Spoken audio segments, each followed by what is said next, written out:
Let's go. All right. Let's take a look at this first question. Our learning target, I can solve multi-step linear equations with fractions. Example 2. Solve the equation below algebraically for the exact value of x. Now, in our Regents exam, when they say solve something algebraically, that's code word for saying we're going to use our graphing calculator and then work backwards. So what is it that we're expected to do here? Well, here's what I'm suggesting. I am suggesting that we first put everything on the left side of the y or the equal signs into your y1, everything on the right into your y2. And that simply means that I'm going to end up putting 6 minus 2 over 3 times x plus 5 in y1, and in y2, I'm going to put 4x. Okay, that's going to graph. I'm going to hit second trace 5, and I'm going to find that my y-intercept, or my coordinates, is 0.57, comma 2.285. Value for x is 0.57. That's the value that I need to be mindful of. All right, what did we just do? We just dealt with fractions by using our graphing calculator. All right, let's try the next one.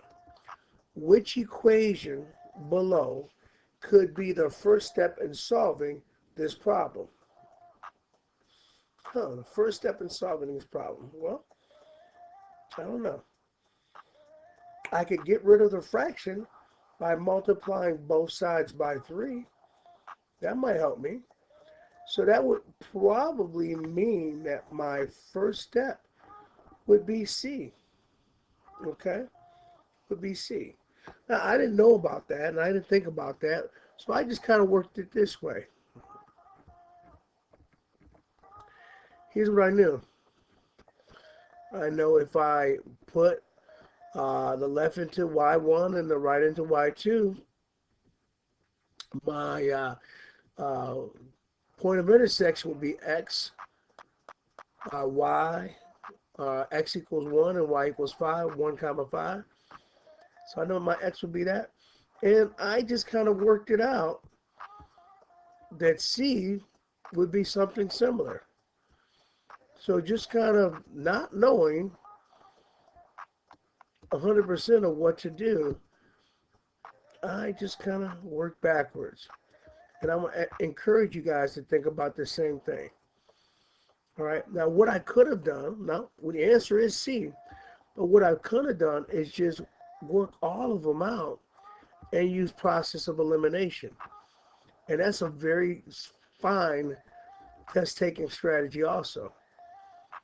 So here for A, I find that, well, x is not 1. So the y-intercept was actually 11. That doesn't help me. So A is not a solution. Well, what about B? Well, I compare B to C. What do you see? Well, here my y-intercept is 1 comma 8. Here's 1 comma 15. So this particular step is close, but it probably would not be the first step in solving this equation. So A and B are incorrect. C would be our best answer. C would be our best answer. Okay. All right. All right. Well, come on back for part 2 as we wrap this up.